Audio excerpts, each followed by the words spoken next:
사랑하는 성도 여러분, 우리 주님이신 예수 그리스도의 평강이 여러분 삶에 가득하기를 빕니다. 네, 주위에 있는 분들과 좀 이렇게 인사를 나누고 싶은데요. 기억합니다. 주님의 긍휼한 눈빛을 이라고 인사 나눠주시기 바랍니다. 기억합니다. 주님의 긍휼한 눈빛을. 한 번 더 인사를 나눌 건데요. 기억합시다. 주님의 긍휼한 눈빛을 이라고 나눠주시기 바랍니다. 기억합시다. 주님의 긍휼한 눈빛을. 감사합니다. 오늘은 고난주간 넷째 날로 성목요일이라고도 불립니다.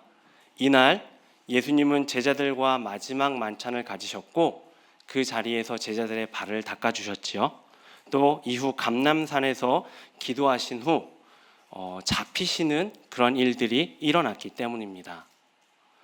오늘 본문은 이런 일련의 사건들 가운데 목요일을 지나 금요일 새벽에 일어난 사건들을 다루고 있지요. 바로 베드로가 예수님을 부인한 사건입니다.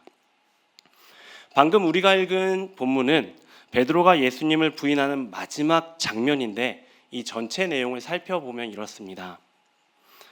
예수님은 마지막 만찬을 하신 후 습관을 따라 감람산에 가셔서 제자들과 함께 기도하는 시간을 가지십니다. 이후 대제사장들 그리고 성전 경비대장 또 장로들에게 체포되신 후 대제사장의 집으로 압송되어 가시지요. 누가복음에는 이때 제자들이 예수님을 버리고 도망쳤다라는 기록은 나오지 않습니다. 그러나 모든 제자들이 예수님을 버리고 도망친 것은 사실입니다. 그 가운데는 베드로도 있었는데요. 이 베드로는 일단은 도망쳤다가 예수님에 대한 걱정 때문에 예수님이 잡혀가시는 길을 따라가는 모험을 합니다. 다만 자신도 잡힐까 봐 두려워서 굉장히 멀리서 따라가죠. 그리고 예수님이 대제사장 집에 들어가시는 것을 보고는 그 집 앞들에 불을 피우고 모여있는 사람들 사이에 조용히 섞여 들어갑니다. 그곳에서 베드로는 나름 스스로를 잘 숨겼다고 생각했는데 이때부터 위기를 마주하게 됩니다. 불빛 때문에 베드로의 얼굴이 드러났는데 한 여종이 그 베드로의 얼굴을 보고 이렇게 말합니다. 이 사람도 그와 함께 있었느니라. 아마도 이 여종은 이전에 베드로가 예수님과 함께 있거나 또는 예수님을 따라다니는 것을 보았던 것 같습니다. 그러니 베드로의 얼굴을 알고 있었던 것이죠. 베드로는 이 여종의 말을 듣고 깜짝 놀랍니다. 불빛이 있긴 했지만 여전히 어두웠기에 아무도 자신을 알아보지 못할 것이라고 생각했는데 정확하게 자신을 알아보는 사람이 있었고 그가 베드로와 예수님의 관계에 대해서 주위 사람들에게 말하고 있었기 때문입니다. 어쩌면 이때 베드로는 예수님과 함께 다니며 눈에 띄는 행동했던 것들을 후회했을지도 모릅니다. 다혈질이고요. 무엇인가 나서기를 좋아하니까요. 그러나 중요한 것은 지금 이 위기를 넘기는 것이지요. 그래서 베드로는 이렇게 말합니다. 이 여자여, 내가 그를 알지 못하노라. 자, 베드로의 이 대답 굉장히 강경하게 보이는데요. 원어 성경으로 보면 정말 흥미로운 부분을 찾을 수 있습니다. 우선 어순이 다릅니다. 우리가 볼 때 이 여자여 내가 그를 알지 못하노라 라고 되어 있는데 이 어순이 바뀝니다. 베드로는 그 여인의 말을 듣고 즉각적으로 이렇게 대답합니다. 나는 그를 모릅니다. 자, 이 여종이 베드로 그와 함께 있었어 라고 얘기하는 걸 듣자마자 다른 것 아니고요. 바로 예수님을 손절해 버립니다. 예수님과의 관계를 부인하는 것이지요. 그런데 이 부인하는 정도가 굉장히 강합니다. 여기서 사용된 모른다라는 단어는 경험적인 알미 없다는 의미가 아니고요. 인지적인 무지를 의미합니다. 자, 쉽게 말씀드리면 이때 베드로는 자신이 예수님에 대한 경험은커녕 그분에 대해 들은 적도 본 적도 없다라고 부정하고 있는 것입니다. 그런 사람의 존재 자체를 나는 알지 못한다라고 말하고 있는 것이죠. 또 이어지는 호칭은 베드로의 비굴함을 잘 보여줍니다. 베드로는 이 여자여라는 말을 뒤에 잇고 있는데요. 이 단어는 우리말로 볼 때는 굉장히 낮춤말처럼 들리지만 이에 해당하는 헬라어 단어는 여성을 높여 부르는 단어입니다. 요즘 말로 하면 여사님 정도가 되지요. 자, 그런데 베드로를 알아본 여인은 누구죠? 종입니다. 이 단어가 어울리지 않는 대상이지요.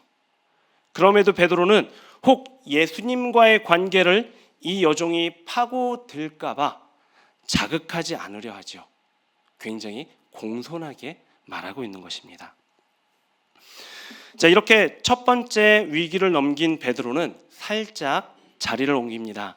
계속 그 자리에 있는 것이 위험하다고 생각했기 때문이지요. 자리를 옮긴 베드로는 나름 마음을 안정시키며 이제는 아무도 나를 알아보지 못하겠지라고 안심했을 것입니다. 그러나 곧 두 번째 위기를 마주하게 됩니다. 또 다른 사람이 베드로를 보고 너도 그 도당이다! 라고 말하는 것입니다. 이 말의 의미는요, 너는 분명 그들과 한 통속이야. 너는 그들 가운데 있던 사람이야 라고 말하는 것이지요. 너는 베드로고요, 그들은 예수님을 따르는 무리들을 말합니다.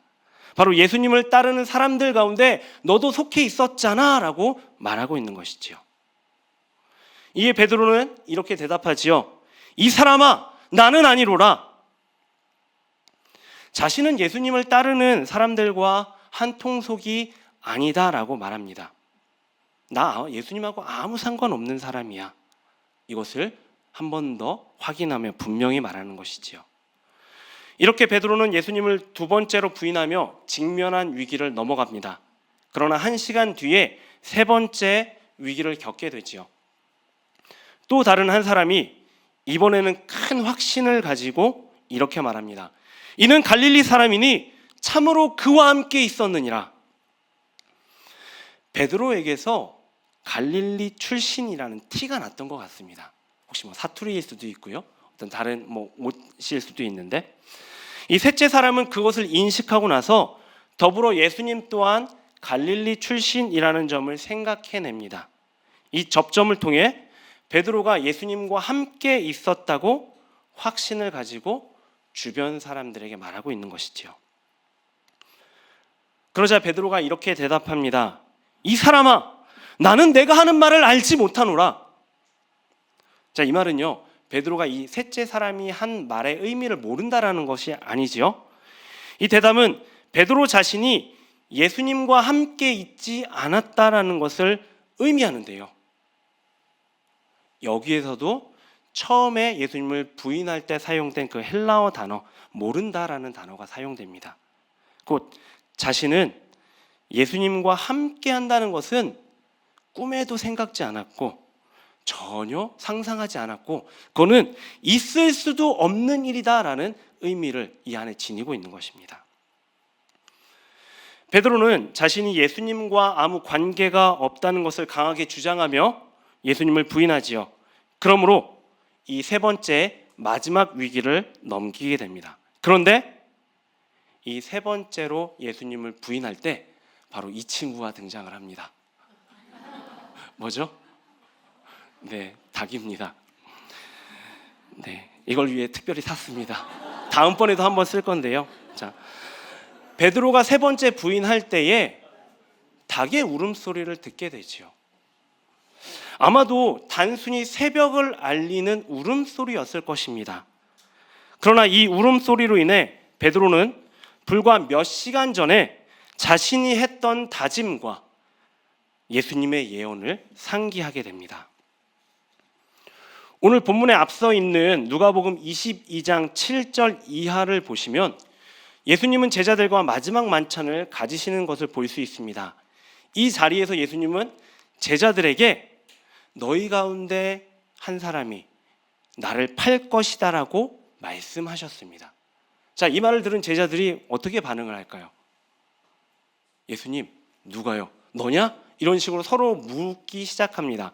그런데 이러한 물음이 제자들 가운데 누가 크냐는 치열한 논쟁으로 발전하게 됩니다. 자, 그런 제자들이 서로 누가 크냐 싸우는 거죠. 이것을 보고 예수님은 어린 자, 섬기는 자가 크다라고 말씀을 해 주시지요. 그리고 베드로에게 권면하십니다. 베드로의 믿음이 떨어지지 않기를 내가 기도했다라고 예수님이 말씀하십니다. 자, 예수님의 이 말씀을 보면 누가 크냐는 논쟁에서 베드로가 가장 강경했고 자신이야말로 가장 큰 제자라고 생각하고 주장했다라고 짐작할 수 있습니다. 그런데 예수님의 이런 권면, 너의 믿음이 떨어지지 않게 기도했다라는 이 권면에 베드로의 자존심이 좀 상한 것 같습니다. 그래도 내가 수제자인데. 그래서 베드로는 예수님에게 이렇게 선포하지요. 주여, 내가 주와 함께 오게도 죽는 데에도 가기를 각오하였나이다. 이때 베드로의 마음은 진심이었을 것입니다. 그러나 한편 교만 또는 든든하지 못한 마음에서 나왔겠지요. 이 예수님은 베드로에게 이렇게 대답하시지요. 베드로야, 내가 네게 말하노니 오늘 닭 울기 전에 내가 3번 나를 모른다고 부인하리라. 이 말씀에 대한 베드로의 대답은 없지만 다른 복음서를 읽어보면 베드로는 강경하게 그런 일은 없을 것이라고 말한 것을 알 수 있습니다. 그러나 몇 시간 후에 그는 자신의 다짐과 항변을 잊고 3번이나 예수님을 부인하게 됩니다. 그러다가 닭의 울음소리를 듣고 몇 시간 전의 일을 상기하게 된 것이지요. 그래서 그는 밖에 나가서 심히 통곡합니다. 후회합니다. 괴로워합니다. 그리고 이로써 오늘 본문의 내용이 맞춰지게 되지요.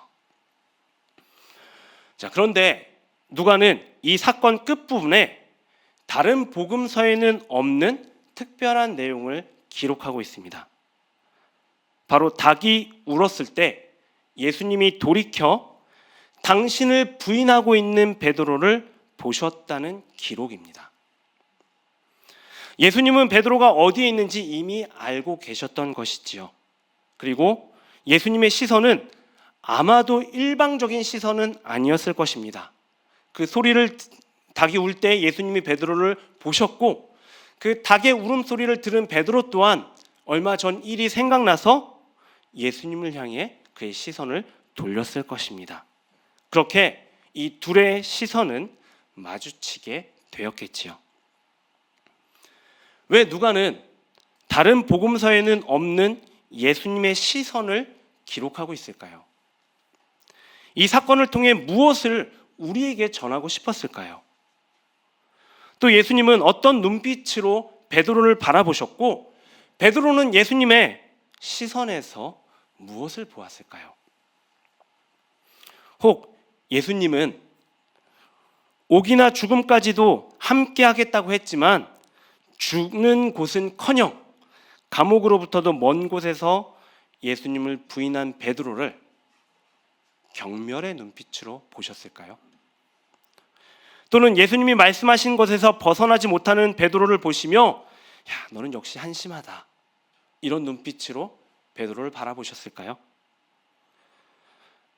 만약 여러분이 예수님이라면 베드로를 어떻게 보시겠습니까? 아마도 제가 예수님이라면 저는 베드로를 배신자, 실패자라고 여겨 경멸의 눈빛으로 보았을 것입니다. 그러나 우리 예수님은 그런 분이 아니시지요. 분명 베드로는 예수님을 사랑했고 그분을 위해 오게도 죽는 데까지도 함께 하겠다고 말은 했습니다. 그러나 그런 마음과 달리 실제적인 고난과 죽음의 두려움 앞에서 그는 예수님을 부인했습니다. 모른다고 3번이나 말했습니다. 그럼에도 예수님은 그를 긍휼한 눈빛으로 바라보셨습니다. 그의 연약함과 실패를 불쌍히 여기셨고 다시 일어날 수 있는 힘을 주셨습니다. 이 사실을 어떻게 알 수 있을까요? 앞서서 예수님이 베드로를 바라보셨다는 기록이 누가복음에만 나온다라고 말씀을 드렸지요. 자, 이 기록과 더불어 공관복음서 가운데 누가복음에만 나오는 특별한 사건이 있습니다. 의외이실 텐데요. 그것은 베드로가 예수님의 빈 무덤을 찾아왔다는 기록입니다. 같은 공관복음 안에 있는 마태복음과 마가복음에서는 베드로의 부인 사건 이후 베드로가 직접적으로 등장하는 경우는 없습니다. 그저 제자들이라는 이 단어가 나와서 그 가운데 베드로가 포함되어 있겠지라고 막연하게 짐작할 수 있을 뿐입니다. 또 마가복음 16장 7절에는 베드로라는 단어가 등장하기는 하지만 어떤 행동이나 모습의 주체로 등장하는 것이 아닙니다. 빈 무덤을 보고 천사들을 만난 그 여인들이 예수님의 말씀을 전해야 할 대상으로만 언급될 뿐이지요. 이와 달리 누가복음 24장 12절에는 베드로가 주체적으로 등장합니다. 안식 후 첫날 여인들이 예수님의 무덤을 찾아왔다가 빈 무덤을 보았고 천사들의 말을 듣고 예수님의 부활을 알게 되었습니다. 자, 이후 이 여인들이 어떻게 했을까요? 사도들에게 가서 그 부활의 소식을 잘 전했습니다. 기쁘게 전했겠죠. 사도들은 어떻게 반응했을까요? 사도들인데, 예수님의 그 12제자 안에 있는 이들인데 그들은 그 사실을 믿지 않습니다. 이 여인들의 말이 허탄하다라고 여기며 그 사실을 전혀 받아들이지 않습니다. 열 사도가 말입니다. 그런데 베드로만큼은 조금 다릅니다. 그는 일어나 무덤으로 달려가서 구부려 그 빈 무덤을 보게 되지요.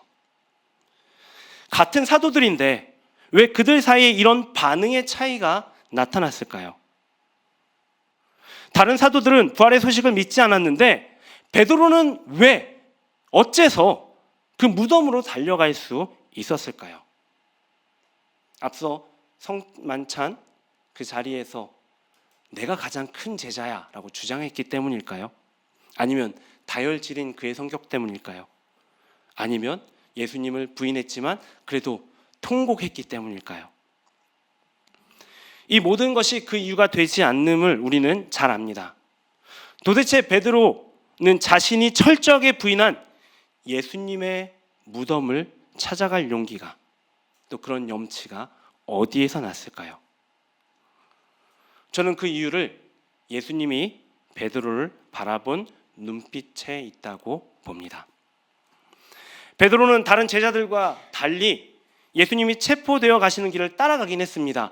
그러나 그 길에서 그 어떤 제자들보다 직접적으로 또 공개적으로 예수님을 부인했습니다. 철저하게 배신한 것입니다. 그리고 예수님은 십자가에서 죽으셨죠. 이 점만 본다면 베드로는 다시는 예수님 앞에 설 수 없는 사람입니다. 수지자라는 자가 스승을 배신하고 홀로 죽게 내버려 두었으니 어찌 감히 그 스승의 무덤에조차 찾아올 수 있겠습니까? 그러나 베드로는 닭이 울던 그때 자신을 바라보시던 예수님의 극률한 눈빛을 기억하고 있었습니다. 배신을 할 수밖에 없는 자신을 불쌍히 여기시는 그 눈빛을, 연약함을 이해해 주시는 그 눈빛을, 무너진 믿음과 삶을 다시 세워주시며 다시금 너를 맞아주겠나라고 약속해 주시는 그 눈빛을 말입니다. 바로 이 눈빛 때문에 베드로는 용기를 내서 예수님 앞으로 나아갈 수 있었던 것입니다. 자신을 향한 주님의 긍휼한 눈빛을 기억했기 때문입니다. 사랑하는 성도 여러분, 오늘 말씀에서 우리는 베드로의 실패를 보았습니다. 그는 예수님께 참 많은 사랑을 받은 사람입니다. 진짜 많은 사랑을 받았죠. 또 예수님을 누구보다 사랑한다고 고백했던 사람이기도 합니다. 마지막 만찬 자리에서 같이 죽겠노라고 고백까지 했지요.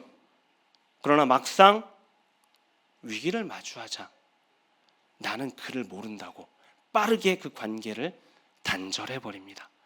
예수님? 누군데? 본 적도 없어. 들은 적도 없어. 라고 부인하고 있는 것이죠.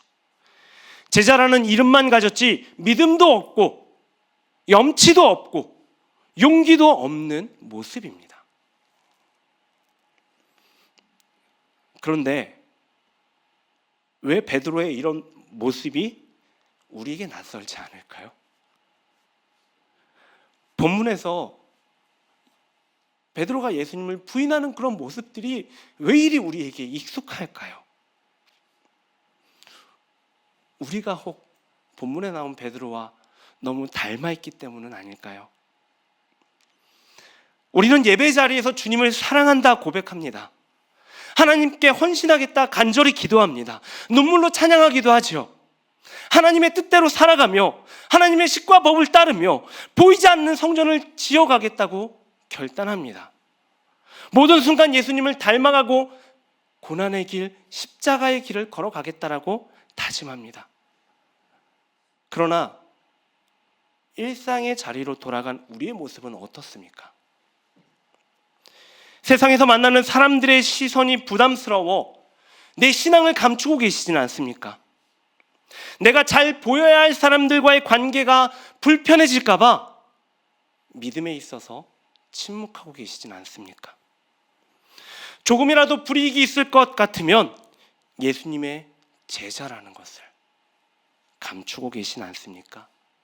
또 스스로 은밀한 죄를 지으며 혼자 있을 때조차 예수님의 제자라는 정체성을 잃어버리고 계시지는 않으십니까? 물론 우리가 나는 예수님을 모릅니다 라고 입으로 말하지는 않습니다. 그러나 우리의 선택과 행동은 예수님을 아예 모르는 사람들의 것들과 다르지 않은 경우들이 정말 많지요.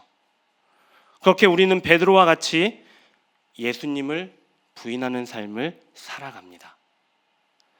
베드로의 부인은 그저 2000년 전에 있었던 사건이 아니라 오늘 우리를 통해 계속해서 재현되고 있는 사건이라는 것이지요.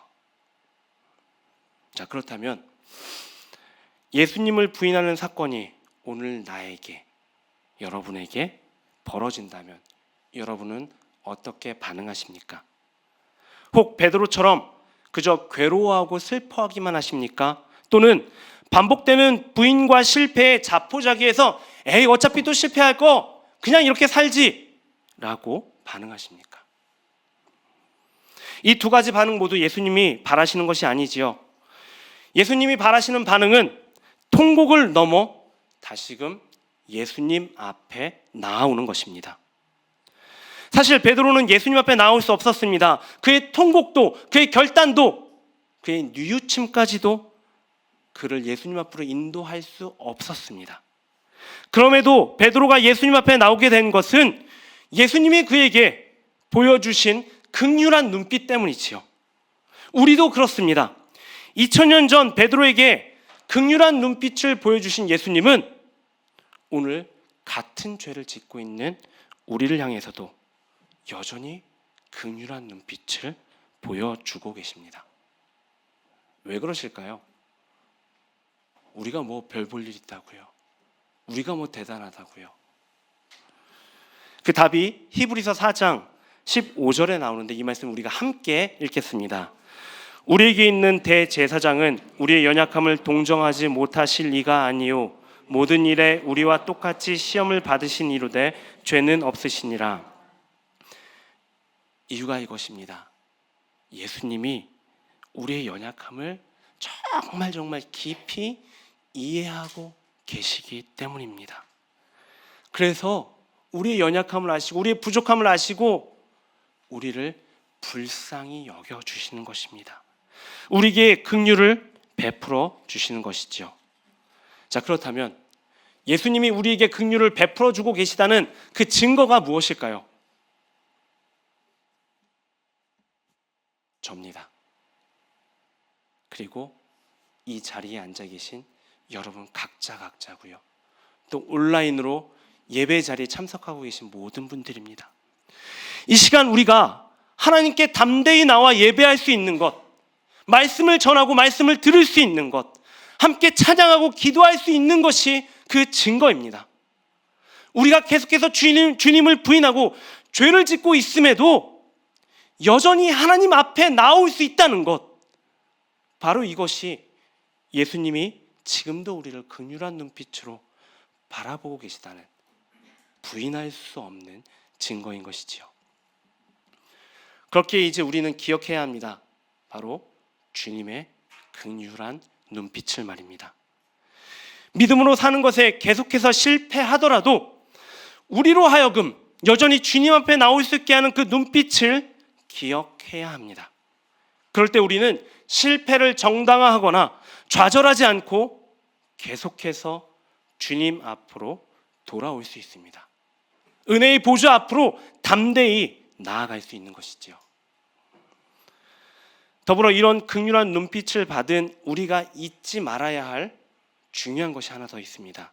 그것은 우리가 받은 예수님의 긍휼한 눈빛을 우리 또한 소유해야 한다는 것입니다. 그 긍휼한 눈빛으로 내 가족과 동료와 지체와 사람들과 피조물들과 온 세상을 바라봐야 합니다. 예수님이 우리에게 바라시는 것은 우리만 긍휼의 눈빛을 받는 것이 아닙니다. 적어도 우리는 닭의 울음소리를 듣고 예수님을 바라볼 수 있는 자들이지요. 그러나 닭의 울음소리를 듣지 못하는 자들, 닭이 울었는지도 모르는 자들이 이 세상에 가득합니다. 예수님이 긍휼의 눈빛으로 자신들을 바라보고 계시다는 그것을 모르는 자들이 너무나 많다는 것입니다. 어떻게 해야 그들이 예수님의 긍휼의 눈빛을 바라볼 수 있을까요? 우리가 주님의 긍휼한 눈빛을 가지고 그들을 바라볼 때 그들은 우리를 통해 예수님의 그 눈빛을 보게 될 것입니다. 진정한 긍휼을 맛본 자만이 그 긍휼을 전할 수 있기 때문입니다. 사랑하는 높은 뜻 푸른교회 성도 여러분, 이 고난 주간을 보내며 우리는 기억하고자 합니다. 주님의 거룩한 열심을, 또 나를 포기하지 않으시는 주님을, 그리고 다함 없는 주님의 사랑을 말입니다. 이에 더해 나를 향한, 그리고 세상을 향한 주님의 긍휼한 눈빛을 꼭 기억하시기 바랍니다. 그래서 혹 실패하더라도 계속해서 예수님께로 돌아오는 우리가 되며 세상을 주님께로 돌이키는 우리가 되길 바랍니다.